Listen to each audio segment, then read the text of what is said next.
Please share. Merry Christmas. Happy Boxing Day.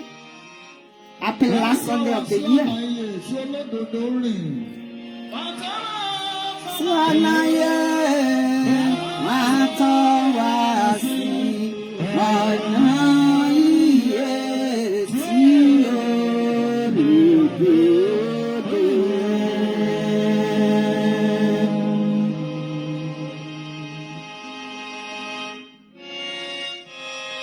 Please share. This is your daughter, your friend, and your sister, Eyinloju Olodumare. Happy Sunday. Happy last Sunday of the year.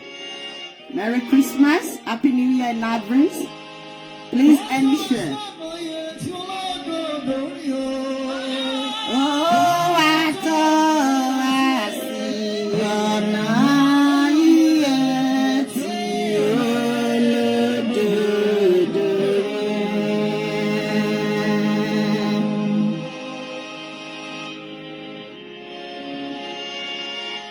Ẹ̀mí mímọ́ tọ́ wa sí ọ̀nà yẹ̀ tí olódodo rìn. Wá báyìí máa sí. Wá bí iná wá bí iná ẹ bá mi náà sí olódodo.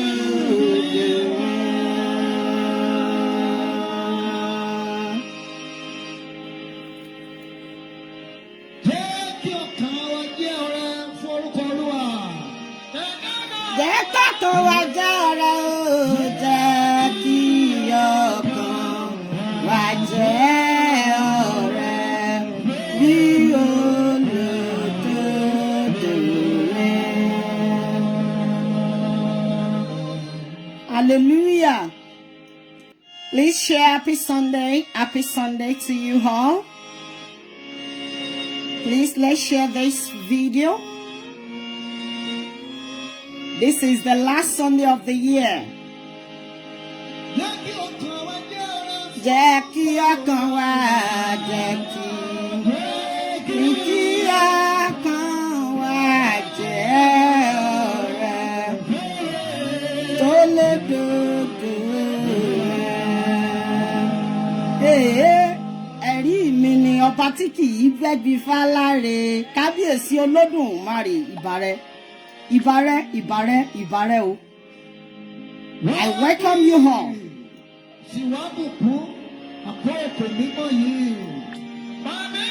Wá bìrì o, wá bìrì sí wá bùkún àkókò mímọ́ yé. Happy Sunday to you, Mommy Shola Yusuf. Happy Sunday to you, Lil Meg. Merry Christmas. I love you all. Happy Sunday.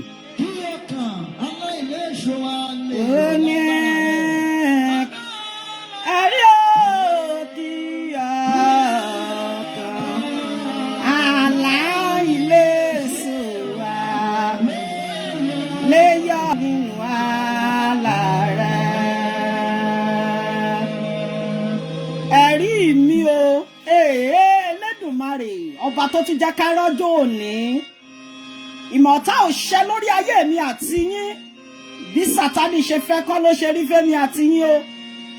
Ọba tí kì í gbẹ́bi fáláre, Elédùmarè ìbàrẹ̀. Kó lè yọ ní agbára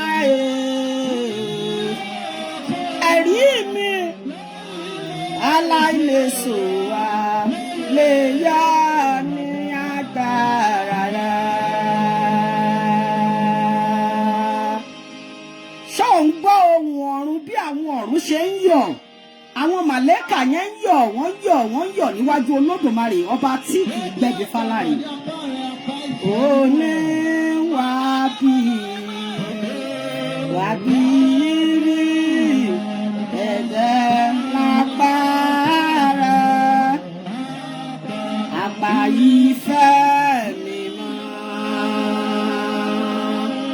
wàá bìrì sí sì wá bùkún kábíyèsí Olódùmarè. Jẹ́ kí bí ìjọ rẹ láyé dàbí ìjọ ti ọ̀run.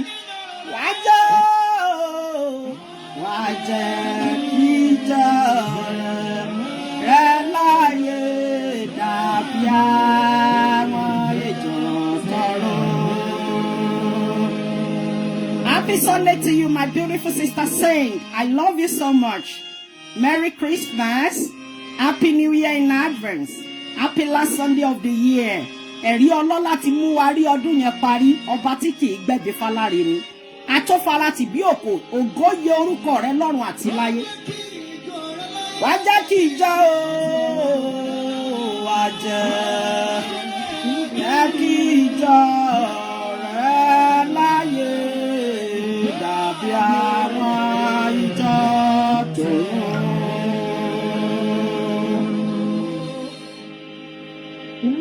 Ẹ jẹ́ kí a wà rírì níwájú Olódùmarè, ọba tó jẹ́ kẹ́mi èmi àti yín kó wà láti January títí di àkókò yìí. Ẹ̀mí ọ̀run, ẹ̀mí ọ̀run, gbàdúrà wa, sọ̀rọ̀ délé.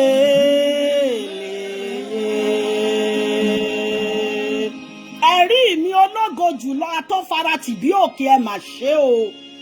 Ẹ̀rí ńlá ẹ mà ṣe o.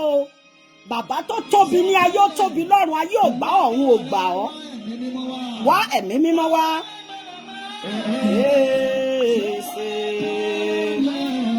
Hey! Bàrà rẹ̀ wá ẹ̀mí wá.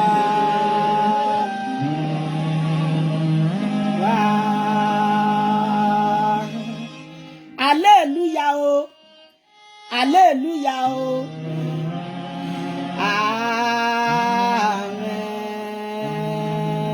Amen. Good morning. Ẹ káàárọ̀, ẹ káàsán, ẹ káalẹ́. Happy Sunday to you. Ẹ ṣá ti mọ̀ níṣe wa gẹ́gẹ́ bí ọjọ́ Sunday bí ò bá ju ìṣẹ́jú kan lọ. A ti ṣe program yìí over some years, like 2-3 years now. A máa ń fi ọpẹ́ yẹn padà ní ọjọ́ Sunday tá bá ráyè kó má ju ìṣẹ́jú méjì ìṣẹ́jú kan láti wá tún sọ fún ẹ pé má má gbàgbé ara ẹ̀. Wò ó ti rí báyìí pé tá bá ń sọ fún ẹ pé ọ̀sẹ̀ tuntun yẹn láti January òun lèmi àti ẹ mú wọ December yẹn o. Ṣó o mọye ẹ̀mí tó ti kú? Ṣó o mọye ènìyàn tó ti sọ ẹ̀mí nù? Ọba tí ò jẹ́ kémi àti ẹ kó kúkú òjijì. Ọba tí ò jẹ́ káyé kó béèrè pé níbo lọ́lọ́run èmi àti ẹ wà, lórí ọmọ, lórí ibi tá ta gbogbo dé, níbi tá ta gbogbo dé, lórí ayé èmi àti yín. Bóyá lo mọ̀ wípé ó ní ọ̀tọ̀ láyé retí o, bàbá ẹ ṣé. Mo ní ẹ ṣé o, ìṣẹ̀dá mi olóore. Àní ẹ ṣé o, bàbá mi olóore.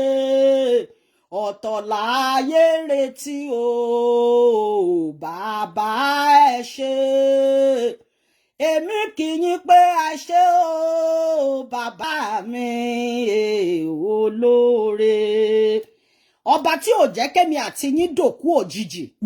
Ọba tí ò jẹ́ kó máa fi fọ́tò èmi àti yín ṣe ìrántí wa. Mo sọ fún yín pé ènìyàn lè dá ọjọ́, ènìyàn lè bá ẹ sọ pé báwo lo ṣe fẹ́ gbégbà, ènìyàn lè máa lérí bí Ọlọ́run nínú ayé mi àti ẹ. Ṣùgbọ́n tí Ọlọ́run ò bá ti sọ final say, kò sí tí ẹ̀dá kankan lè sọ nínú ayé mi àti ẹ. Ta lẹni tó ti ẹ̀ ń wù ẹ́, tó ti sọ ẹ́ di wípé bó ń ṣe ń wù ẹ́ yẹn báyìí ló ṣe yẹ kí ilé ayé ti ẹ rí. Ó rí wípé mo ti sọ fún ẹ, tó bá jẹ́ kí ọpẹ́ ẹ kó pọ̀ ju ìbéèrè rẹ lọ ní gbogbo ìgbà. Àwọn oore kan wà tí Ọlọ́run tó ń wò kó béèrè fún. Ẹ̀gbẹ́ èmi àti ẹ ló wà, ó ń bèmi àti ẹ jí ní gbogbo ìgbà, ó ń bá wa sùn ni.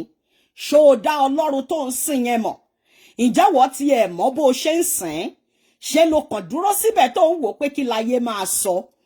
Ṣó ń jẹ́ kí inú ayé ẹ kó dùn pẹ̀lú Ọlọ́run pẹ̀lú gbogbo wákàtí tó bá wà ní gbogbo ìgbà? Àbó rò wípé agbára èmi àti ẹ yẹn ló jẹ́ ká máa ṣe bẹ́ẹ̀ tá a dẹ̀ ń jí tá ń sùn? wò ó má jẹ́ kí n tàn ẹ́ láti January yẹn títí di wákàtí tèmi àti ẹjọ́ wà yìí àwọn ènìyàn kan ti lọ àwọn ènìyàn kan ti bọ́ tí ẹ̀mí yẹn ò ṣe é dá padà mọ́ bóyá lo mọ̀ pé bẹ́mi àti ẹ ṣe wà nínú ilé wa bóyá ẹja ló ti ẹ̀ pàjẹ fún Christmas bóyá kò ti ẹ̀ sí nǹkan kan ṣùgbọ́n àlàáfíà pé mi àti ẹ ti ẹ̀ wà láyé a wà láàyè ọba tí ò jẹ́ kí wọ́n sọ wípé ṣé kò wá tán nídìí wọn wò ó ló jẹ́ kí n máa sọ wípé lẹ́yìn rẹ̀ ẹ̀mí mímọ́ mo ní lẹ́yìn rẹ̀ ọlọ́run o ìwọ ló kàn o àní lẹ́yìn rẹ̀ ọlọ́run ìwọ náà ló kàn nínú ilé mi lẹ́yìn rẹ̀ o ọlọ́run mi mo ní lẹ́yìn rẹ̀ ọlọ́run o ìwọ ló kàn o ṣó ń fi ọlọ́run ṣe alpha àti omega ẹni iwájú àti ẹni ìkẹyìn wò ó lótìtọ́ làwọn ènìyàn ń wò ẹ́ tán ṣèdájú ayé ṣé ọlọ́run lè wo ọkàn rẹ láti ṣe ìdájú ayé rẹ ìrìn wo ló ń rìn lórí ọmọ làkejì kí ni èròǹgbà rẹ lórí àwọn tó súnmọ́ ẹ àwọn tó ò tiẹ̀ rí rí àwọn tó ò tiẹ̀ mọ̀ bọ́ ṣe ń ṣe ilé ayé wọn kí ni èròǹgbà rẹ má gbàgbé pé bí Ẹyinlójú ṣe ń tẹnumọ́ láti January nìyẹn o èmi àti ẹ tún ti wà ní December báyìí Sunday tó gbẹ̀yìn December rí tá a bá tún fi máa pàdé ní next week Sunday pẹ̀lú ògo Ọlọ́run inú ayọ̀ àtàlàáfíà nìyẹn ó tún ti di January 2022 mo wá fẹ́ jẹ́ kí nǹkan kan kó yé ẹ kí ni àwọn àṣàrò tó o ṣe láti January yẹn níbi tó kù sí nínú ayé ẹ kí ni àwọn ènìyàn wo ló faranù títí di December tí nǹkan kan ò yọ nínú ayé ẹ kí ni àwọn ẹ̀bùn tí Ọlọ́run fún ẹ tí wọ́n gan fi pamọ́ tí o build nínú ayé ẹ nítorí wípé káyé má bàa pa ọ́ nítorí kán má bàa pa ògo rẹ ó ti gbàgbé wípé Ọlọ́run sọ wípé a fi fún ni ní àkókò tí Ọlọ́run bá sọ wípé àkókò tó tí ò bá gbé àwọn ìgbésẹ̀ tó yẹ kó o gbé ó máa ń dàbí ìgbà tí èèyàn ti kọjá àkókò yẹn ni ó ní mo tún ṣe wá rán ẹ létí ọdún 2022 ló máa ń lọ yìí ọ̀sẹ̀ tẹ́mi àti ẹ̀ ń wọ̀ lọ yìí ọ̀sẹ̀ tó fi máa parí ọdún ni níbi tí àwa ti wá a máa ń wà nínú ìtẹríba pẹ̀lú àdúrà àti àwẹ̀ láti wọ inú ọdún tuntun torí àwọn màlẹ́kà tó ń ṣiṣẹ́ ní àkókò yìí wọ́n ń ṣiṣẹ́ títí wọn jọ̀ọ́ kí ni èròǹgbà rẹ ní àkókò yìí kí ni àwọn nǹkan tó ń bá Ọlọ́run sọ sílẹ̀ kó tó wọnú 2022 báyìí ṣó o ti kọ àwọn nǹkan tó lérò ń gbà láti pe orúkọ ara rẹ nínú ọdún 2022 yẹn mo sọ fún àwọn ènìyàn tó bá ti máa ń gbọ́ mi díẹ̀ nínú ọjọ́ Sunday lẹ́ǹkọ̀ọ̀kan tá a bá jáde wípé láti January kí ni àwọn nǹkan tó kọ sílẹ̀ mo sọ ní ọdún yìí mo ní my year of celebration from January to December ṣó o jẹ́ kí ohun tó pera rẹ yẹn ṣó o rí àmì ẹ̀ nínú ọdún yìí rárá ó ní bó ti wù kórúkọ mú tó sánmọ̀ dúdú díẹ̀ yóò wà o bó ti wù káyé wà láyọ̀ yóò lákòókò ẹkún rẹ̀ onígbàdúrà wa ọba olóore gẹ́gẹ́ bí àwa ti ń ké pé ó má ṣe jẹ́ káwọ́ mọ́ rárá gbàdúrà wa Ọlọ́run àwọn kan máa ní látùbọ̀tán ayé wa ṣùgbọ́n èmi máa ń fi Ọlọ́run ṣe alpha àti omega wò ó bó ṣe ń wò mí kò sí ẹni tó mi mọ̀ bí wọ́n ṣe ń yin Ọlọ́run rẹ o ṣùgbọ́n mo máa ń jẹ́ kí ọpẹ́ yẹn kó pọ̀ ju ìbéèrè ti tèmi lọ torí mo ti sọ fún ẹ tí n bá tún jí ní àárọ̀ ọjọ́ kejì tí mo bára mi ní ìmọ́lẹ̀ àlàyé mo máa ń tún rí bí orí ọ̀fẹ́ ni ó ní kìkì àwọn tó lúwa pamọ́ àwọn ló yọ nínú ewu Olúwa jọ̀wọ́ pa mí mọ́ lọ́wọ́ ewu o lọ́jọ́ gbogbo kìkì àwọn tólúwa pamọ́ o àwọn ló yọ nínú ewu o Olúwa jọ̀wọ́ pa mí mọ́ o tọmọtọmọ lọ́wọ́ ewu o lọ́jọ́ gbogbo ṣé wọ́n náà ń bi Ọlọ́run ewu wo ni Ọlọ́run ká kúrò nínú ayé ẹ láti January títí December tó o bá rí wá rí wípé ogun yẹn ń jáde lọ́tún lósì ọba tí ò jẹ́ kógun ayé lásán borí ayé mi àti ẹ torí ogun ayé lásán ni Gẹ́gẹ́ bí mo ṣe sọ, kò sí bí ayé ẹ̀dá ṣe fẹ́ dùn nínú ayé tí ò ní sí dúdú rárá. Kò sí bí ẹ̀dá ṣe fẹ́ ní ìgbà adùn tí ò ní sí ìbànújẹ́ kankan. Ṣó ń fi àyè gba ìbànújẹ́ kó máa borí adùn rẹ ní gbogbo ìgbà. Mo ti sọ fún ẹ, inú yàrá yẹn ni kíwọ nìkan ti bá Ọlọ́run sọ, sunkún sí Ọlọ́run lọ́rùn. Má sunkún fún ọmọ ènìyàn láti rí omijé yẹn mọ́. Nítorí wípé kí ni 2021 yìí ló end gbogbo ẹkún yẹn. Ṣórí lọ kọ sílẹ̀ bí Ọlọ́run ṣe kọ́ ní bó ṣe sọ ní ọdún 2022. Ó ní ọdún tá a máa kó èrè. Àwọn èrè ń tó ti pẹ́ tá a ti gbàgbé. Àwọn èrè ayọ̀ ń táyé tí ẹ̀ ti rò pé ilẹ̀kùn yẹn ò tún lè ṣí ni. Kí ni àṣàrò tó bá Ọlọ́run ṣe wọ 22 báyìí bó ṣe ń lọ yìí. Ṣó ti list àwọn orúkọ tó fẹ́ pera rẹ̀ àti àwọn ọmọ rẹ̀. Mo sọ fún ẹ pé ní ọdún kọ̀ọ̀kan mo máa ń fúnra mi ní orúkọ. Mo máa ń fún ara mi ní àwọn nǹkan tí mo fẹ́ kọ sílẹ̀ tí mo ti bá Ọlọ́run sọ. Mo sọ ní ìbẹ̀rẹ̀ ọdún pé 14 things ni mo béèrè ní iwájú Ọlọ́run ní January. Mo dẹ̀ bá Ọlọ́run sọ pé kó tó di December, ẹ̀rí ọlọ́lá ṣe more than, ó tún ṣe kọjá list tí mo kọ sílẹ̀ yẹn. Òun ló jẹ́ kí n wá sọ fún ẹ wípé ṣó ń dá ọpẹ́ yẹn padà ní gbogbo ìgbà. Ìwọ náà má jẹ́ bí abáramóore jẹ́. Lótìítọ́ ò tí sí níbi tó rò pé ó yẹ kó wà. Ṣùgbọ́n ò sí lọ́gbà ẹ̀wọ̀n. Èmi àti ẹ ò mà sí lọ́spítù. Wò láti January ẹlòmíì ò tiẹ̀ mọ̀ tó ń pè ní hospital rárá. Ṣé ìyẹn ò tó ní ọpẹ́ fún èmi àti ẹni? Láti January yẹn títí di wákàtí yìí ẹlòmíì ò tiẹ̀ mọ̀ tó ń pè ní police station. Ẹlòmíì ò dúró pẹ̀lú police nínú ayé ẹ̀. Ṣé wọ́n ò rí wípé Ọlọ́run ni? Lẹ́yìn Ọlọ́run tún ni? Ṣó o gbọ́n ju àwọn tó rò wípé wọ́n ń go through gbogbo eléyìí lọ ni? Ṣé wọ́n feel pé mi àti ẹ màdúrà àgbà bí bẹ́ẹ̀ ni wá ṣe mọ́ sí ni? Ó ní mi yóò ṣàánú fáwọn tèmi yóò ṣàánú fún. O rí pọ́lọ́run ka èmi àti ẹ máwọn tó ṣàánú fún nínú January yìí. Ó nínú 2021 yìí láti January títí di December. Ó ṣàánú fẹ́mi àti ẹ. Kò jẹ́ ká sunkún lórí tó ń pa wá lẹ́rìn. Gbogbo lótìtọ́ bí Sátánì ṣe gbógun lọ́tún lósì kò jẹ́ kó borí ayé mi àti ẹ. Òun ló jẹ́ kí n tún wá rán ẹ létí. Ọdún yẹn ti ń lọ nìyẹn o. Má má gbàgbé. Èmi ò mà kì í ṣe pásítọ̀ tí ó máa ń polówó ṣọ́ọ̀ṣì kiri. Ṣùgbọ́n ìwọ̀nba tí Ọlọ́run fún mi gẹ́gẹ́ bí wòlíì tá ti yàn mí láti inú òbí ìyá tó bí mi nínú. Títí tí mo fi jáde nínú ayé láti wà sínú ayé pé òkè ọmọ tá bí sáyé leléyìí. Òun ló jẹ́ kí n fẹnu yẹn tún wá rán ẹ létí. Má má gbàgbé. Jẹ́ kí ọpẹ́ ẹ kó pọ̀ o. Wà níbi tínú wọn bá ti ń dùn. Àkókò tó wà yìí, àkókò tá bá ti wọ 1st of December.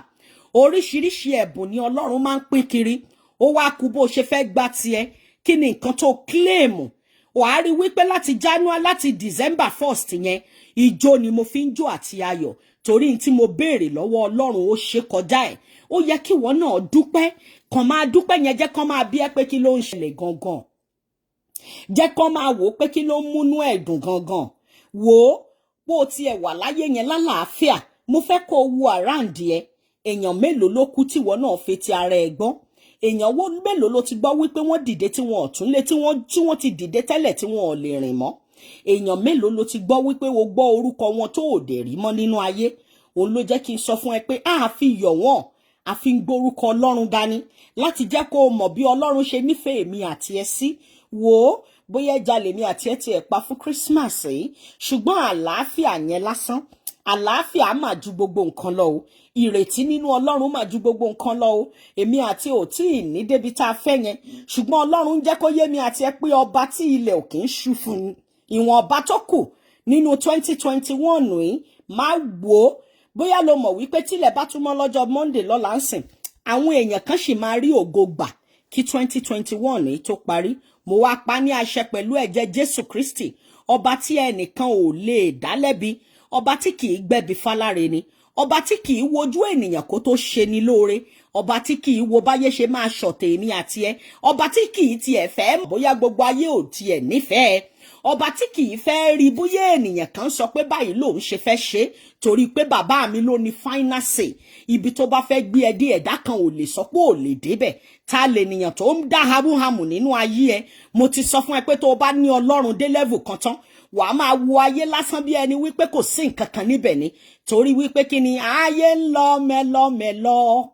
ara mi o ẹ ṣe mélòó kò sí nǹkan kan nínú ayé yẹn ayé asán ò múlẹ̀ mófo ni ṣùgbọ́n tẹ́mi àti ẹ bá ń bára wa níbẹ̀ máa sọ fún Ọlọ́run pé inú ayé tí mò ń gbé yìí má jẹ́ ń gbé pẹ̀lú ìnira jẹ́ kí n fi ìfọ̀kànbalẹ̀ gbé ayé mi gbogbo ohun tó bá ti máa ní mí lára ní ìwọ̀nba tó kù tí ọdún yìí fi máa parí tí màá fi wọnú ọdún 2022 má mà jẹ́ kí ayé sọ wípé yín tá a fẹ́ kó ṣẹlẹ̀ sí ló mà ti ṣẹlẹ̀ yẹn ẹ̀rí ọlọ́lá ọba tó ń yí ìpín Jábésì padà tá a bá ti rí láburú tá a ti kọ nítorí mi nítorí ọmọ nítorí ilé mi nítorí ntómi àti ntí òmí ọba tó ń yí ìpín Jábésì padà ọba tó ní gbogbo agbára lọ́wọ́ mo fẹ́ kó o dá ibi padà síbi tí ibi bá ti ń bọ̀ o ayọ̀ ni mo fi bẹ̀rẹ̀ nínú ọdún 2021 yìí ayọ̀ lèmi àti ìdílé mi fi máa parí rẹ̀ o èmi ò ní gba lẹ́tà ìbànújẹ́ ó kéré ó mọ ìwọ̀nba wákàtí tó kù tí mo fi máa wọnú 2021 yìí ayé ò gbọ́dọ̀ bọ́ bàtà ọ̀fọ̀ sí mi lẹ́nu ọ̀nà mi ayé ò gbọ́dọ̀ fi ọwọ́ burúkú lé mi léjìká tọmọtọmọ ayé ò gbọ́dọ̀ sọ wípé gbàá bẹ́ẹ̀ bó ṣe rí nìyẹn nítorí wípé wọn ló ní gbogbo àṣẹ lọ́wọ́ Ọlọ́run àwọn wòólì ọba tó ní gbogbo ojú ọba tó ní gbogbo ọ̀nà ọba tó ní àná mi tó lòní mi tó ní ọ̀la mi tó ní ìmí mi tó ní ìjẹ́ mi ìwọ nìkan náà ni mo gbọ́kàn mi lé torí wípé lẹ́yìn rẹ kò sí ọba mìíràn tá a bá wá rẹni tá a bí nínú obìnrin tàbí tá a fi ọ̀bẹ gbé jáde nínú ayé mi àti yín tó ní bá a ṣe ń mí yẹn ń bí òun nínú ìrísí wa gan ń bí òun nínú ìsọ̀rọ̀ sí wa ń bí òun nínú wíwà láyé tèmi àti yín ń bí òun nínú ẹ̀mí mímọ́ àní kó wa kòtò níwọ̀n bá tó kù yìí bá wa fi wọ́n síbẹ̀ gbogbo èrò ọkàn titi wọn kó máa jẹ́ titi wọn gbogbo ibi tí wọ́n bá ti ní kó já sí fáwa ni kó máa jẹ́ bẹ́ẹ̀ fáwọn nítorí wípé kíni ìwọ ló ní gbogbo agbára lọ́wọ́ ẹni tó bá dẹ̀ ti ní gbogbo agbára yẹn kò sí ẹ̀dá kan tó tún lè kọjú sí pé kò sí bó ṣe fẹ́ ṣe torí pé lẹ́yìn Ọlọ́run náà tún ni ṣé wọ́n ń fi Ọlọ́run ṣe alpha àti omega rẹ̀ bó o ṣe ló lọ́lọ́run tó ṣó o dúró bíi kìnìún ọ̀yà Júdà ṣé níṣẹ́ náà ló ṣe ń bẹ̀rù ènìyàn láti ga ò ń bẹ̀rù ènìyàn láti gbé ní tí Ọlọ́run fi lé ẹ lọ́wọ́ bóyá lo mọ̀ pé ó wà nínú Bíbélì wípé ó ní nípa ẹ̀bùn ènìyàn láàfin mọ̀ wọ́n nípa ẹ̀bùn tí èmi Ọlọ́run fún ènìyàn láàfin mọ̀ wọ́n la fi máa débi tó yẹ ká dé ṣó o gbé tálẹ̀ǹtì ẹ yẹn débi tó yẹ kó o gbé dé ṣá ṣé wọ́n gan tiẹ̀ tira ẹ ṣá ìwọ tó jẹ́ wípé bí wọ́n gangan ṣe wà star ayérayé ni ẹ́ o wá ń fira rẹ pamọ́ nítorí ènìyàn ó ń sọ fáwọn ènìyàn wípé ènìyàn tún ń lérí mú ẹ pé báwo ló ṣe fẹ́ gbégbà ìwọ náà wá ń bẹ̀rù àkókò tó o gbọ́dọ̀ jẹ́ kí ògo rẹ kó hàn fún ayé rí leléyìí o in tó bá yẹ kó o ṣe ní àkókò ọjọ́ tó o bá ṣe lákòókò ọjọ́ o máa wàá jókòó nígbà tí ọjọ́ orí rẹ bá lọ tán tí ò sí nǹkan tó o lè ṣe mọ́ wàá wá máa jókòó pé mi náà dẹ̀ ní tálẹ̀ǹtì yìí o tó bá jẹ́ pé mo dẹ̀ lè ṣe báyìí ni bóyá ògo tèmi náà ò bá ti bí yìí jáde kí ni nǹkan tó o ní mo fẹ́ kó wo hẹ́rà tèmi àti ẹ wà ń sìn Ọlọ́run ò kì í mú limitation bá ẹni tó bá nífẹ̀ẹ́ sí gbogbo ohun tó o bá ní lẹ́bùn pátá mo fẹ́ kí ìwọ náà display talent ẹ jẹ́ kí Ọlọ́run kó gbé ẹ ga nípa ẹ̀bùn ayé rẹ jẹ́ kí Ọlọ́run kó jẹ́ èmi ni láti farahàn nípa tó fi sínú ayé ẹ discover your talent you are going to a new year. This is 2021 and it's going to an end very soon. Tá bá fi máa ka some days ńsìn, èmi àti yín tún máa kíra wa wípé happy new year fún ọdún 2022. Jẹ́ kí ènìyàn kó bú ẹ. Wò bó o bá ní tó ní nǹkan kan tó lọ́yàn tó nídìí tó àní o gbé talent ẹ jáde síta.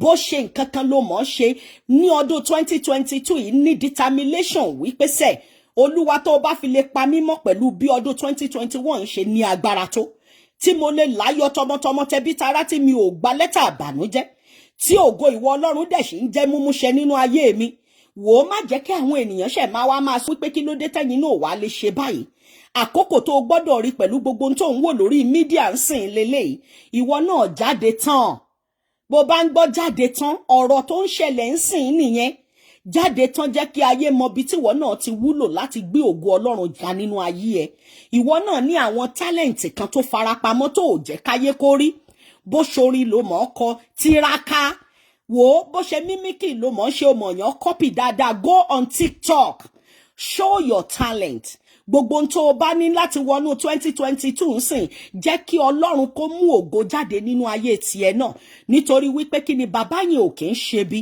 ibi táyé bá sọ pọ́nà ò sí gangan lòun ti máa ń lànà. Ó ní ibi táyé rò pé ọ̀nà kò sí, Ọlọ́run mi lànà o, ó lànà o.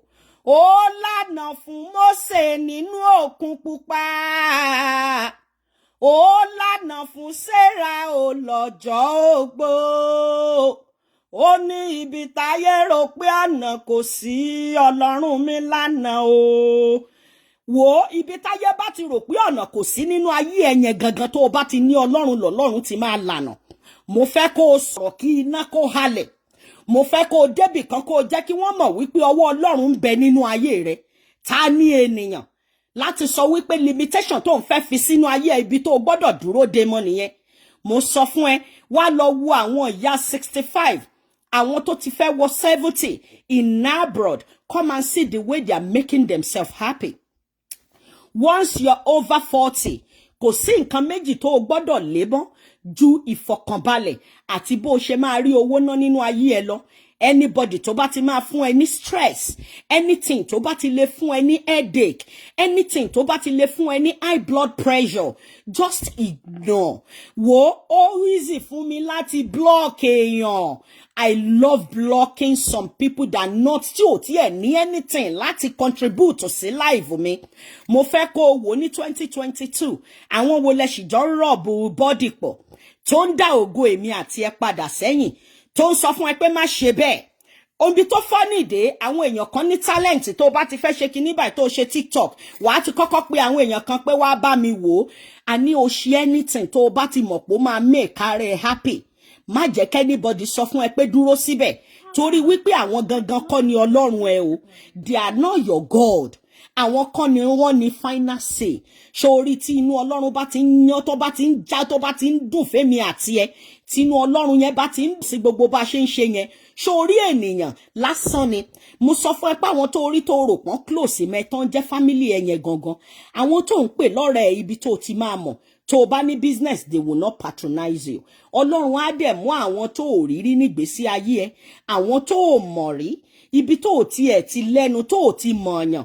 Mo ti rí àwọn tó ti ra ọjà lọ́wọ́ mi sìn tó ti make order, tí wọ́n ti sanwó sílẹ̀ láì tí post ẹ̀, tí mo jẹ́ kó yé wọn pé a lè post anything títí di January 3rd nsìn. Wọ́n dẹ̀ ń kó owó sílẹ̀ láì tí wọ́n kàn make order, wọ́n dẹ̀ ń sanwó. And they are not my family. They are not my friends. Mi mọ̀ wọ́n rí láti bí kankan nígbésí ayé mi. Kí ló fi ń limit ara ẹ gan? Àwọn wo ló rò pé without wọn ò lè débì kankan? Àwọn wo ló ti rò wípé láì ṣe wípé àwọn ò lè ní gbàgbé? They are not God. Sórí Ọlọ́run yẹn Ọlọ́run owú tún ni. Ọjọ́ tó o bá ti fi gbogbo ẹ̀ tó jẹ́ kó yé pé lẹ́yìn ẹ Ọlọ́run kò sẹ́nì kankan. Bí Ọlọ́run bá lo èèyàn láti gbé ọ̀gá, ó fẹ́ wò ó lò láti sìn ẹ́ débẹ̀ ni. Tó o bá ti ronú bí sí wọn, wò ó, ìwọ náà á ṣe dáadáa ju bó ṣe yẹ kó o ṣe lọ. Má ṣẹ̀ṣẹ̀ sọ fẹ́ nìyàn pé wo nǹkan báyìí ni mo fẹ́ ṣe lọ́dún 2022. Ṣé tán jẹ́ kán rí? Ṣé wo ò rí àwọn nǹkan kan tó ń ṣẹlẹ̀ ni? Wò ó, ẹlòmíì wà tó jẹ́ wípé even mo ti ń tẹnumọ́ tí pé ẹ rò pé mò ń ṣeré. Ọkọ tó Johnson tẹ jọ ń jí nígbà mìíràn. Oh, Tóyìn Peperempe. Merry Christmas and Happy New Year. Happy Boxing Day. Ó yá o. Kò sí ìjà. A lot of people ò mọ̀ túmọ̀ tó ń pè ní Boxing Day. Boxing Day ó wà fún ká fúnra wa ní present. Irú ẹ̀ ní gangan ni in tó ń pè ní giveaway máa ní meaning. Boxing Day mean ni wípé àti àwọn tí ò rí jẹ, àwọn tó súnmọ́ ẹ tí wọ́n rí aṣọ wọ̀, àwọn tí ò tiẹ̀ ní ẹnì kankan láti bá wọn sọ̀rọ̀ láti múnú wọn dùn. Boxing Day wà fún láti sọ fún wọn wípé ènìyàn nìwọ náà, má rò pé ilẹ̀kùn yẹn ti tì. Wò ó, mo sọ fún ẹ, ìwọ̀nba ọjọ́ tó kù tí 2021 máa parí, àwọn tá a máa fún ní contract tuntun sì wà ń bẹ̀. Àwa tí wọ́n sì máa pè fún ire láti ibikíbi ní gbogbo orígun mẹ́rẹ̀ẹ̀rin àgbáyé sì wà ń bẹ̀. Ìwọ náà máa pè mọ́ra ẹ, àpèmọ́ra ẹni ní tèmi dire. We are the champion. Tó o bá jí aládùúrà, tó o bá ní Ọlọ́run, tó o wá wò wípé December tó wà yìí, o bojú wẹ̀yìn láti January, o wá rí ọpẹ́ pọ̀kàndú, àbàràmòrè jẹ ni ẹ́. Ta làwọn tó múnú wọn dùn? ṣe ní àti ara rẹ ní January títí di àkókò yìí a rí èèyàn kan tàbí méjì tó lè gbàdúrà fún wọn náà pé tí ò bá kí ń ṣe lágbájá nínú ayé mi wò Boxing Day òun gangan là ń ṣe giveaway fún ènìyàn. Boxing Day mo rántí nígbà tẹ́mi wà ní Nàìjíríà mo sọ fún yín my grandma lẹni tó tọ́jú èmi ṣe rí grandma mi a máa ń dáná every 26 làwa máa ń ṣe party ní family wa both my father and my mother side a máa dáná tó jẹ́ pé gbogbo àdúgbò pátá ni grandma mi máa há oúnjẹ fún gbogbo everybody pátá la máa há oúnjẹ káàkiri fún ó dẹ̀ sì wà nínú blood wa ó ní mo ṣe ń sọ fún ẹ àwọn èèyàn tó bá lè ṣe 2 3 4 àti láwọn tá a fún nílẹ̀ lọ́fẹ̀ẹ́ lọ́dọ̀ wa nínú lónìí ìdarí àti láwọn tó jẹ́ pé àti ní kó dìdí lọ gbé owó fún wọn ní foundation títí wọn ẹ má gbàgbé pé Eyinloju gangan fúnra ẹ̀ ní foundation tó wà fully registered we are still coming 2022 is going to be good for me and you trust me ìwọ náà bẹ̀rẹ̀ àwọn nǹkan kan sílẹ̀ ń sìn ojú èmi àti ẹ ti rọ́dún yẹn ó ti parí ẹ̀ ẹni tàbí nínú obìnrin tó bá láàní rọ́dún yìí parí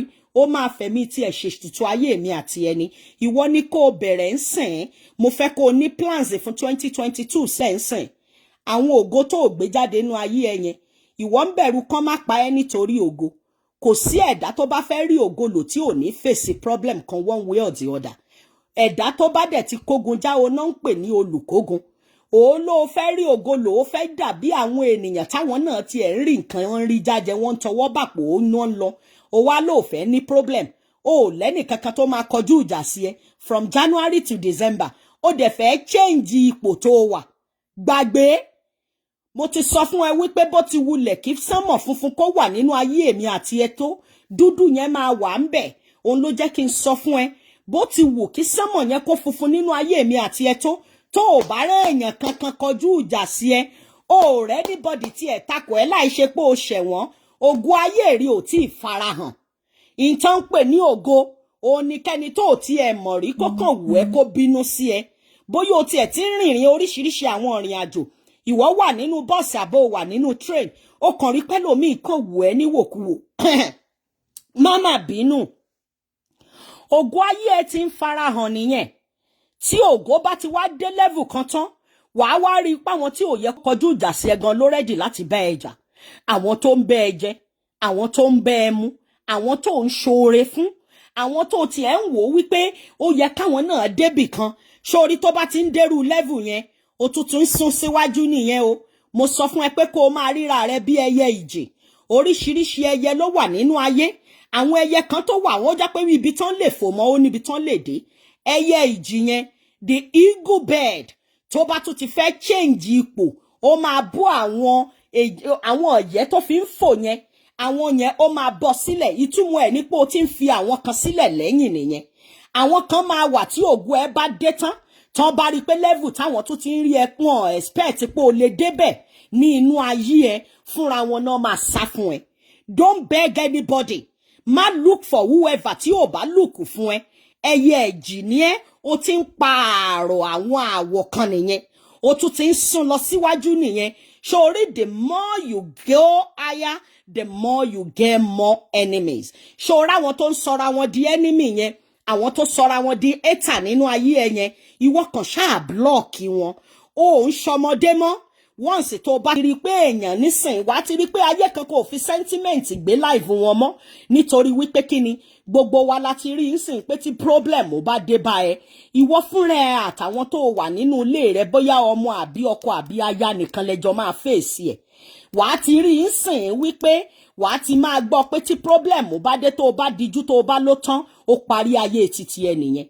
torí ẹ ló fi gbọ́dọ̀ fi sentiment sí ayé tó wà ń sìn má ọtí èèyàn má nira ẹ lára ni ayé tèmi àti ẹ live ń sìn make yourself happy má allow anybody tó bá ti lè fún ẹ ní heart attack anybody tó bá ti lè fún ẹ ní unnecessarily high blood pressure anybody tó bá ti jẹ́ wípé ẹjọ́ wèrè náà fẹ́ gbé wá èmi ò tiẹ̀ ń allow ẹ sometimes some people want to joke with me play with me I will just say you know what send me a voice note you má too lose nínú ọdún tèmi àti ẹ tún wọ̀ lọ yẹn bí mo ṣe sọ ní January ọdún yìí nìyẹn. Ṣé wọn náà ti ń rí àmì bó ṣe ń lọ nínú ọdún yìí báyìí? Wàá rí wípé towards ending nínú ọdún yìí láti wọnú December tó bá ṣọ́ láti September ló ti máa rí wípé everybody já tán ni pé so bí ilé ayé ṣe rí lélẹ̀. Àṣé Ọlọ́run ò kí ń wò bí ènìyàn ṣe ń wò. Ènìyàn ló máa ní báwo ló ṣe tọ́tẹ̀ báyìí tó jọmọ Ọlọ́run. Ènìyàn ló máa ní kí lo wọ̀ tó ṣe yẹn. Mo sọ fún ẹ pé ara lásán ni. Ara àti ẹ̀mí iṣẹ́ tán ń ṣe yàtọ̀ síra wọn. Ara ló máa ń kú, ẹ̀mí kì í kú. Tó o bá ní Ọlọ́run nínú ayé ẹ tí ẹ̀mí ẹ bá wà pẹ̀lú Ọlọ́run, Ọlọ́run yẹn nìkan ló hó explanation láti sọ pé bó ṣe lo lé ayé ẹ. Jẹ́ kí anybody sọ pé báwo ló ṣe múra bẹ́ẹ̀ yẹn náà. Ẹ̀dẹ̀ ní wòlíì lélẹ̀ kí ló dé tó wá wọṣọ bẹ́ẹ̀ yẹn? Kí ló ṣẹlẹ̀? Ẹ̀dẹ̀ lélẹ̀ yìí Ọlọ́run súnmọ́, kí ló dé tó tọ́tẹ̀ báyìí? Ènìyàn ló ní kó jọ́ọ̀jì ẹ. Ṣé wọn náà ti rí ń sìn? Ènìyàn lè sọ pé báwo ló ṣe fẹ́ ṣe? Ènìyàn ló ń wò, Ọlọ́run kì í wò bẹ́ẹ̀. Ọba tèmi àti ẹ̀ ń tẹ̀lé yẹn, jẹ́ kán jọ́ọ̀jì ẹ o. Jẹ́ kán sọ pé bó ṣe ṣe yẹn nìyẹn. Tí Ọlọ́run yẹn ò bá ti sọ pé báyìí láyé èmi àti ẹ ṣe rí. Wò ó, kò sí bó ṣe fẹ́ ṣe. Even kó o máa dá àlí bàbà borí every seconds. Àbínú ẹni ò ní kó má bínú ẹ. Tí ògo bá wà nínú ayé ẹ, jẹ́ kó tètè farahàn. Kó má bàa pẹ́. Kí wọn náà lè bá rí ayé lò. Toráyé tèmi àti ẹ wà yìí, àwa yà lò ni. Ṣùgbọ́n bá ṣe wá yà lò yẹn, ẹ̀mí mímọ́ òkò àti kú kékeré fún àwa. Ó sọ fún wa ni, ó ní fi ẹnu ara rẹ béèrè. Ọba tó ò gbọ́ ni ò gbọ́ ìtàn Jábésì ni. Tó bá fi lè mú Jábésì, bí Ọlọ́run bá ṣe ìbànújẹ́ làwọn òbí rẹ̀ fi bí. Mo fẹ́ kó wo àwọn ògo tó ń dìde ń sìn. Àwọn tí ò wá láti lé owó ni. Àwọn tí ò tiẹ̀ rí jẹ tó yẹ pé wọn ò pàdé nǹkan kan ní live wọn ni. Wo bí Ọlọ́run ṣe ń gbé ògo jáde. Tí Ọlọ́run bá ṣílẹ̀kùn ògo fún èmi àti ẹ, tó bá ṣàánú èmi àti ẹ tán, ó máa dàbí ìgbà tó ṣoògùn ni. Ó máa dàbí ilẹ̀kùn yẹn, wàá máa wò pé ṣé pé ilẹ̀kùn kàn lè ṣí báyìí níwájú Ọlọ́run àti ènìyàn. Nígbà tí Ọlọ́run lòun dé tán, ẹ̀rù bà mí. There was a day tí mo jí tí mo dìídì lọ wọ, mo tún lọ wora, mo tún wá pé Ọlọ́run, ṣé báyìí lẹ̀dá ṣe ń dìde? Bẹ́ẹ̀ ni kò jù bẹ́ẹ̀ lọ. Èmi àti ẹ máa dìde kọjá bí tí Sátánì rò. Tó o bá ti fi Ọlọ́run ṣe Alpha àti Omega. Ológun ènìyàn ò kì í jókòó kó má ṣe àdúrà tàbí láti má sọ fún Ọlọ́run pé má jẹ́ káyé mi yí padà sí ìbànújẹ́ o bàbá. Ẹ̀mí mímọ́ má jẹ́ káyé fojú ìbànújẹ́ wò mí o bàbá. Wàá máa sọ fún Ọlọ́run ni. Ayé tèmi àti ẹ wà yóò ti rí pé ayé ogun ni. Àwa ja ogun yẹn ni. Nítorí wípé kémi àti ẹ lè bá rí ògo lò. Láì rí ògo yẹn lò, ó tí ì kógun já o. Ẹni tó bá ṣẹ́gun nìkan ló kógun já. Ṣé o ti ń borí àwọn èèyàn kan tán rò pé ò tiẹ̀ lè wojú àwọn? Wojú wọn. Jẹ́ kán mọ̀ pé Ọlọ́run nìkan ló ní final say. Wọ́n lajú báyìí wojú wọn, sọ fún wọn pé who be you? Who be you? You be God. Now you wan tell me how my life wan be? Ayé ti lajú ju gbogbo yẹn lọ. Gbé ògo tiẹ̀ náà jáde. Lọ sórí tó ò bá tí ní TikTok ń sìn ṣí. Gbogbo ń táyé ń ṣe nínú ayé tínú wọn ń dùn ní kí wọ́n ṣe. Don't be too local. Don't be too Christianians. Don't be too be like kí ló ṣẹlẹ̀ gangan. Ọba yẹn ò kì í wò bí ènìyàn ṣe ń wò. Bàbá yẹn kì í ṣe ènìyàn. Ó rí nínú Bíbélì ò bó ṣe sọ ní nípa ìrìnsí wọn, ìṣesí wọn, bẹ́ẹ̀ náà ló ṣe sọ. Ó tún wá sọ wípé ọba tó mú òpè, ó fi ń dààmú ọlọ́gbọ́n. Mo máa ń love ọ̀rọ̀ Ọlọ́run yẹn. Ó máa fi òpè, ó máa fi dààmú ọlọ́gbọ́n. Ẹni tí wọ́n ń wò bí ẹni pé rádaràda yẹn ni, ẹ̀mí mímọ́ dẹ̀ máa fi òpè bó ṣe ń fojú wò pé kò lè ṣe rere yẹn. Á dẹ̀ so èèyàn yẹn, á dẹ̀ sọwọ́ tó o bìlíìfù pé o gbọ́n jù láyé, á dẹ̀ tẹ̀ ẹ́ lórí mọ́lẹ̀. Bàbá tí kì í wò bí èèyàn ṣe ń wò, ìwọ náà nínú tó dáa sọ́mọlàkejì. Wò ó, wàá lè sìrègùn fọ́lọ́run yẹn pé bàbá, àdàbí tí ń bá ní kí èèyàn má ga. Mo máa ń sọ fún ẹ, mo máa ń sọ ní gbogbo ìgbà. Tí èmi bá fẹ́ ṣe nǹkan máa ń sọ fún Ọlọ́run, ó mo ní kó ṣèdájọ́ mi. Ẹ̀mí mímọ́ wo ọkàn mi kó ṣèdájọ́ mi. Èrò ọkàn mi sí ọmọlàkejì wá fi ṣèdájọ́ ti tèmi. Ṣé ìwọ náà lè sọ bẹ́ẹ̀ láti January di December pé ṣèdájọ́ mi ó ṣèdájọ́ mi. tí n bá ṣe bàjẹ́ ta Olúwa ṣe dájọ́ mi ó ṣe dájọ́ mi. Àbó tí ń fira rẹ̀ wé ènìyàn ni.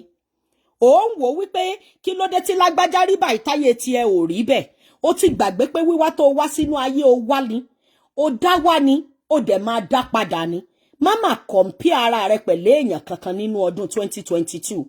Ọdún ni wọ́n bá nǹkan tó kù yìí wákàtí tó lè fi change style wọnú 2022 rèé.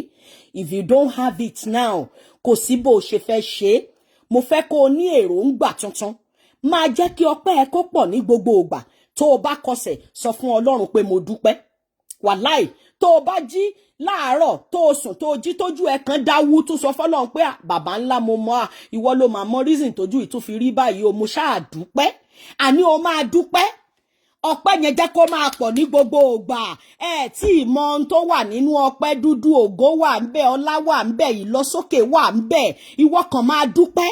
Gbogbo ohun tó wù tó bá dé bá ọ èèyàn ò bá kọjú ìjà sí ẹ èèyàn ò bá dá ọ lọ́lá èèyàn ò bá sọ ẹ́ di trillionaire kó o tó dá ọpẹ́ yẹn padà fún ènìyàn kó o tó rí bí ẹni pé ènìyàn ni Ọlọ́run kọ́kọ́ sọ fún Ọlọ́run yẹn pé bàbá mi ò mà ṣe é torí pé tí ò bá lu ènìyàn yẹn tí ò bá sọ wípé kó o débẹ̀ Ọlọ́run yẹn nìkan ló ní kò sí ẹ̀dá kankan tó ń gbé ẹ̀dá ga kò ìwò àwọn tó máa sọ fún ẹ pé ó kubi tó máa gbégbà yẹn àwọn gan ò mọ báyé wọn ṣe fẹ́ rí láàárọ̀ ọ̀la.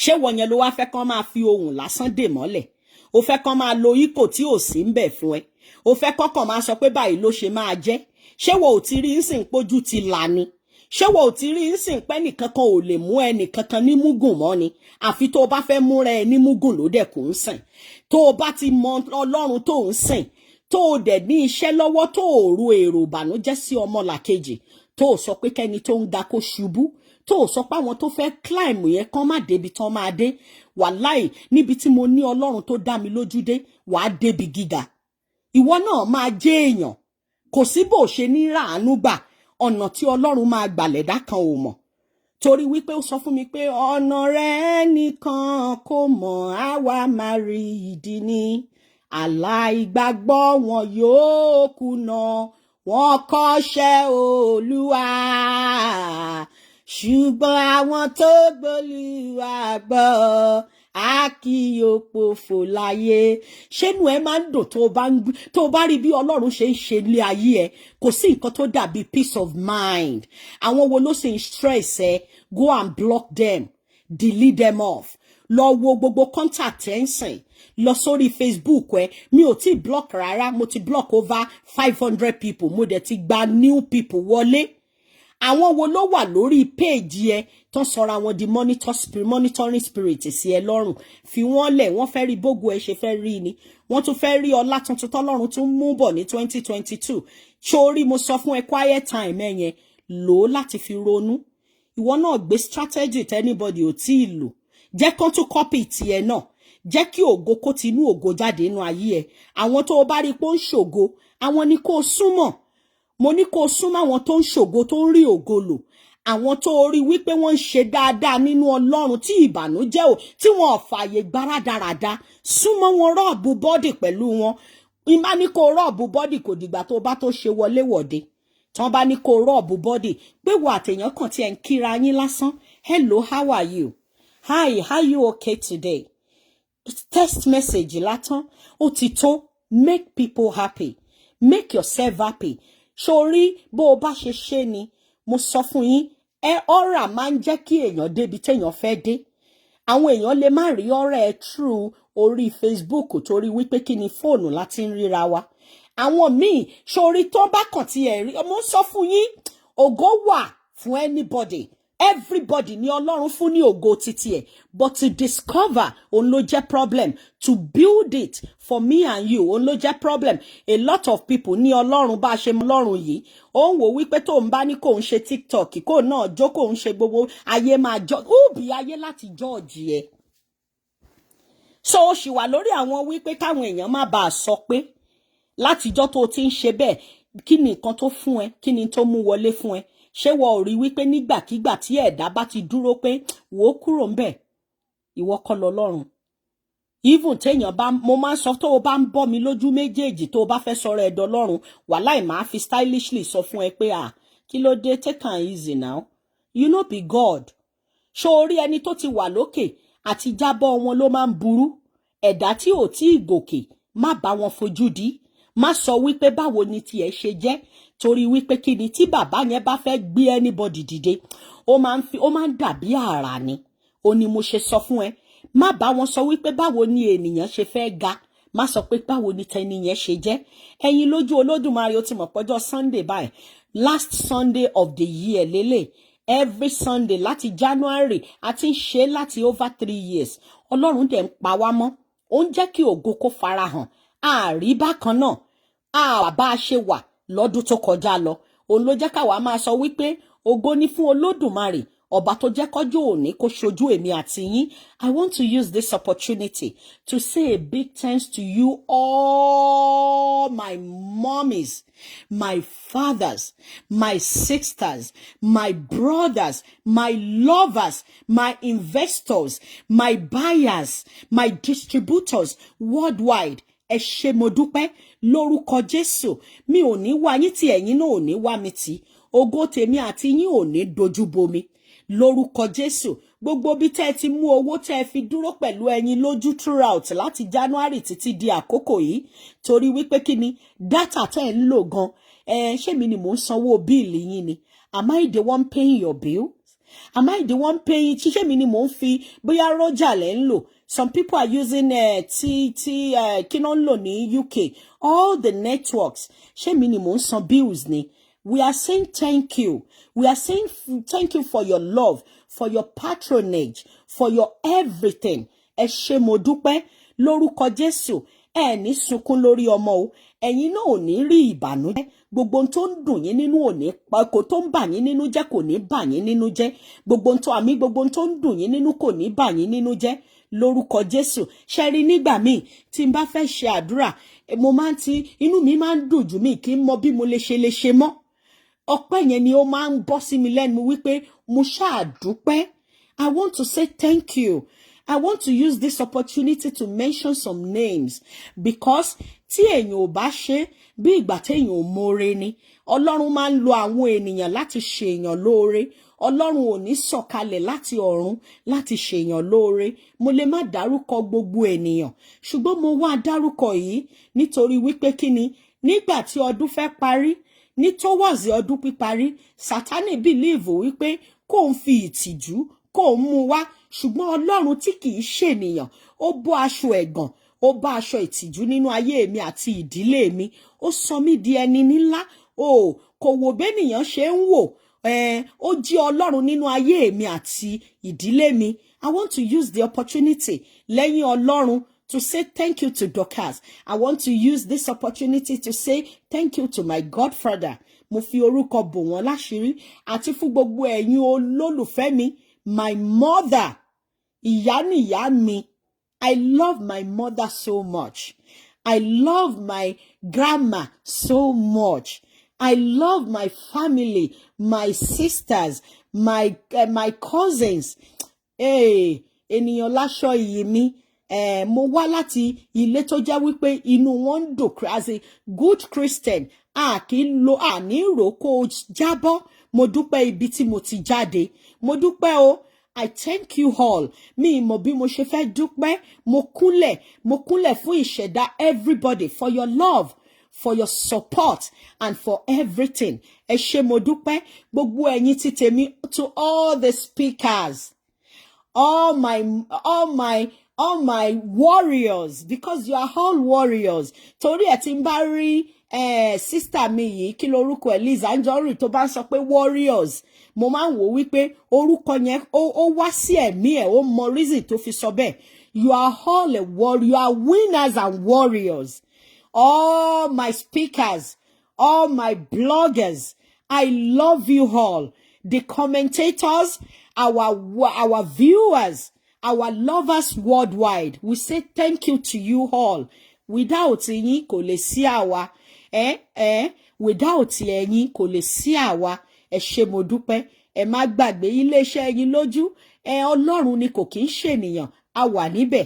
Eyinloju food a tún ti ń ṣe èlùbọ́ jáde ń sìn èlùbọ́ yẹn inú oko Eyinloju gangan lẹ̀gẹ́ wa ti ń jáde a ti ń ṣe èlùbọ́ jáde ìyẹn tó jẹ́ yam flour gangan a tún ti ń ṣe yẹn jáde ẹ má gbàgbé we have Eyinloju food plantain flour èlùbọ́ ọ̀gẹ̀dẹ̀ tó dáa fún àwọn tó bá ní ìtọ̀ ṣúgà once you are 30 years old ó ti over má bá wọn jẹ swallow tó máa fún ẹ jẹ́ kí health ẹ kó jẹ́ lógún nínú ọdún 2022 tá à ń lọ yìí torí ẹ̀ Eyinloju ò ṣe gbọ́dọ̀ má ṣèpolówó Eyinloju food plantain flour Eyinloju bean powder with sauce Eyinloju yam flour ó tún ti jáde àṣẹ gbé yẹn jáde ní November ni ó máa wọ gbogbo àwọn ibi tẹ́ ti rí oúnjẹ wa káàkiri ẹ má gbàgbé Eyinloju slim tea mo sọ fún yín kò kí ń ṣe slimming nìkan ló wà fún bóyá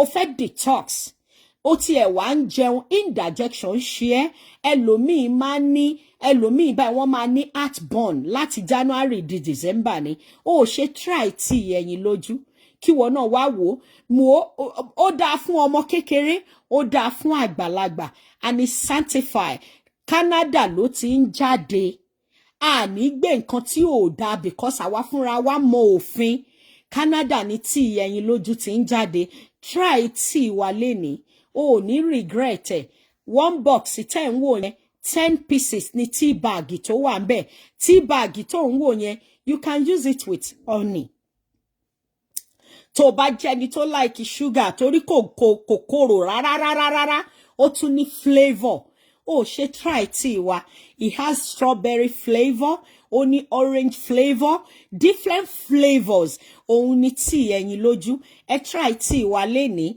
you will not regret it and you will still bring some more customers wá sínú iléeṣẹ́ wa wàá dẹ̀ tún ti máa gbọ́ Eyinloju fashion house kí ni nǹkan tó fẹ́ ní iléeṣẹ́ Eyinloju tó rí bóyá o tiẹ̀ wá wò pé Eyinloju mo ti ń gbọ́ nípa àwọn designers oríṣiríṣi designers ìwọ náà ti ń gbọ́ pé o fẹ́ lo Jimmy Choo o fẹ́ lo LV ìwọ náà tiẹ̀ fẹ́ o fẹ́ ilé ayé tó wà yìí without pé o make ara ẹ happy gbogbo iṣẹ́ tó ń ṣe yẹn tó o bá lọ tán o ò lè mú nǹkan kan lọ ìtẹ̀yẹ bá jẹlẹyẹ máa gbé fò wear good clothes wear nice shoe nice perfume beautiful glasses make your hair tó bá tẹ̀ tó wá wò pé o ò ń ṣẹni tó ń ṣerun wò Eyinloju ní àwọn beautiful turbans àwọn nice hair tó yẹ pé tó anywhere tó bá wọ̀ ìwọ náà bring nǹkan kan jáde you have it in you you know how to dress very well you can do it don't put any limitation in your life máa sọ fún wọn wípé sẹ́ẹ̀ ògo tí ẹ ń gbéra ni tó bá ń gbọ́ gbéra ògo ẹ máa gbéra ni ó gbọ́dọ̀ wà nílẹ̀ tó rẹ́yẹ ìjìnlẹ̀ mi àti ẹ a gbọ́dọ̀ máa fò wò ó bàbá dẹ̀ ṣe ń fò yẹn tá a bá ń fa àwọn yẹn sílẹ̀ tó ń fi wọ́n sílẹ̀ lẹ́yìn tó ń fi wọ́n sílẹ̀ yẹn ìwọ ṣáà má sọ pé ò rí wọn mọ́ rárá ẹni tó bá ti mọ̀ pé ọ̀tá ni ẹ block ẹ Eyinloju fashion house ibẹ̀ ló ti máa rí gbogbo everything entrepreneur ni ó ṣáà ti mọ̀ ó ti máa gbọ́ ìwọ lọ sí iléeṣẹ́ wa lórí www.tbfeyinlojuvillasignature.ca tàbí kó o kàn sí wa lórí nọ́mbà wa lórí +14167256606 I repeat +14167256606 tó bá wá wò pé Eyinloju alẹ́ mi náà ṣe mo fẹ́ máa deal pẹ̀lú mo ní àwọn businesses kan tí mo fẹ́ jẹ́ kí ẹ̀yin tẹ́ wà nílùú Nàìjíríà kẹ́ máa ṣe tí ẹ mọ̀ wípé ó wà ń bẹ̀ tó bá ní ìdí àwọn aṣọ BK àwọn aṣọ tí wọ́n ti lò ní abroad tó wá wò wípé Eyinloju ìwọ náà fẹ́ máa ṣe business ìwọ náà tiẹ̀ fẹ́ bẹ̀rẹ̀ láti bẹ̀ mo wò connection wà let's give you something that will make you happy tí ìwọ náà fi máa dìde tó fi ní wà lójú kan ọdún 2022 o gbọ́dọ̀ rera má lọ tijú páwọn èèyàn kan wà ò fẹ́ bá wọn sọ̀rọ̀ àwọn tó bá ń ṣògo send message sí wọn ìwọ̀nba nǹkan tó bá lè ṣe push it tó bá push ẹ ẹni tọ́lọ́ máa fi àánú ẹ sí lójú nínú nínú wọn ó máa fi sí wọn lójú. Ìpolówó iléeṣẹ́ Eyinloju ṣì ń lọ. Tó bá wò pé o wá ní ìdí ilẹ̀ tí ọkàn ẹ máa balẹ̀, Ìbàdàn la wá tẹ̀dó sí lọ́wọ́lọ́wọ́ báyìí. Àti ìnílẹ̀ ní rẹpẹtẹ lẹ́kọ̀ọ́ tá a lè máa polówó, ṣùgbọ́n ilẹ̀ Eyinloju TBF Eyinloju farm gangan, ilẹ̀ títí tiwa tó wà ní Ọmí Àdìó. Tó bá rò wípé Eyinloju ìwọ náà ní ìdí ilẹ̀ tọ̀dọ̀ tiwa kò kí ń ṣe ilẹ̀ omi, ilẹ̀ tó o lè fi ṣe, tó o bá kọ́lé síbẹ̀ tó o máa lo ẹ̀yẹn láfi ṣe farming tó bá wù ẹ́ ni. We have lot of acres. Nínú bẹ̀lẹ́ o ti máa rí Eyinloju à ń ṣe ẹ̀gẹ́ jáde, àwa náà ń ṣe àgbàdo. Ọ̀gẹ̀dẹ̀ tá à ń lò fún àwọn kinní wa inú ilé inú fáàmù Eyinloju ló ti ń jáde. Ìwọ náà gbìn kankan, wò ó bọ́dún yẹn ṣe ń lọ nìyẹn. Bẹ́ẹ̀ bá sọ pé o máa kú tó o bá dòkú, ìhun ni mo ṣe sọ fún ẹ pé o gbọ́dọ̀ máa ronú bí Ọlọ́run ṣe fẹ́ jẹ́ kó o ga ni. Ìwọ náà tún wò pé Eyinloju mo máa ń gbọ́, ṣé kèmi náà ti ìrálẹ̀ yẹn Nàìjíríà sì máa dáa jù bẹ́ẹ̀ lọ. Ìwọ náà tún wò lọ rí nǹkan mọ́bẹ̀, ìwọ̀nba nǹkan tó o bá lè ṣe. Ibikíbi tó o bá wà tó o bá ń gbé, òun lèmi ṣe máa ń sọ ibi téèyàn bá ń gbé lèèyàn máa ń kọ́kọ́ ṣe. Wà á kọ́kọ́ make sure pé o wà òkè lórí ọwọ́ tiẹ̀, ìwọ gan wà alright kó o tó sọ pé o fẹ́ máa ṣe. Tó o bá ti wà òkè tó o ló fẹ́ ṣe fún gbogbo ayé, o ò ní balance. You need to think about your life first. Ọdún 2022 yẹn, ọdún ayọ̀ ló máa jẹ́ fèmí àti yín. Ẹ má gbàgbé gbogbo tó ń jáde ní iléeṣẹ́ Eyinloju, nǹkan ayọ̀ ni. Eyinloju Olodumare, your beautiful sister, your daughter, and your friend. Ẹ ti mọ̀ pé gbogbo nǹkan náà l'Eyinloju ń ṣe. Tó o bá lólórin ìdá àwa ni, comedian àwa ni. Tó o bá tún wá sọ wípé tán bá ní wọ́n mọ Ọlọ́run débi téèyàn mọ̀ dé tí Ọlọ́run kí ló tún wá? Òun la ṣe sọ fún ẹ pé ìwọ náà lo ẹ̀bùn tí Ọlọ́run fún ẹ, gbogbo ohun tó o níyẹn ó ní. Jẹ́ kí àwọn èèyàn wo bí tí wọ́n ti lè lo ògo yẹn láti fi support live ẹ. Kí làwọn nǹkan tó o ní? Àwọn èèyàn kan máa ń study èèyàn. Àwọn èèyàn kan wà, mo sọ fún yín, oríṣiríṣi contract láti gbà lórí media. Oríṣiríṣi àwọn èèyàn ló ti pè tí ò ń ṣe owó kékeré. And we have a billionaires lórí media. Show your talent. Jẹ́ kán wo bí tán ti fẹ́ ṣàánú fún ẹ. Àwọn míì wọ́n kàn wo ẹni tó really need àánú táwọn máa ṣe fún. Ìwọ náà má gbé ògo ẹ pamọ́. Ènìyàn ló máa gbé ènìyàn dìde. Ẹni tí Ọlọ́run bá dẹ̀ máa lò fún yàn kò kí ń ní ìyàn lára. Sórí tó bá ti ṣe tó bá ti mú kinní wá, ó yẹ kó o rí wípé Sátánì fẹ́ gbéra ni. Ìwọ náà dẹ̀ tètè pé Ọlọ́run rẹ bó ṣe ń ké pé á tún tẹrí ẹ̀ bá. Wò ó, ogun ẹ̀dá máa jagun lọ tó fi máa dọjọ́ ogbó ni. Ogun tó máa borí ayé mi àti yín kò ní wọnú ayé tiwa. I want to use this opportunity to say Merry Christmas, Happy Boxing Day, Happy New Year in advance. And I want to use this to say Happy last Sunday of 2021. This is your sister, your daughter, your friend, Oluwalobumi Omadiagbo, popularly known as the CEO, Iléeṣẹ́ TBF, Eyinloju, Villa Signature, and Entrepreneur, Omoyini. I love you all. Thank you so much for your time and for your love, for your support. Ẹ ṣé mo dúpẹ́. Mo fẹ́ kẹ́ ní lovely everything. We are still coming. I must bring àwọn oríṣiríṣi nǹkan jáde fún yín. Oríṣiríṣi TikTok lẹ máa rí lọ́dọ̀ Eyinloju nsìn. Mo fẹ́ kẹ́ ṣe kí ni ẹ̀yin ẹ kàn relax your back. Kẹ́ máa wo gbogbo nǹkan tó máa jáde látọ̀dọ̀ wa fún ẹ̀yin. We love you. Without you, we are nothing. Ẹ ṣé mo dúpẹ́. Eyinloju ni. Bye for now. Have a lovely week. A lovely everything. No, please, ẹ jẹun, ẹ pass gbogbo nǹkan sí wa. Ẹ send the message, ẹ jẹ́ ká rí bó ṣe ń lọ. You know what I mean? Don't hide anything. Let people see what you have in you. We love you. We want to use this to say thank you all. Merry Christmas. Happy New Year in advance. Bye for now. Eyinloju Olodumare. Ẹ ṣé mo dúpẹ́, happy Sunday.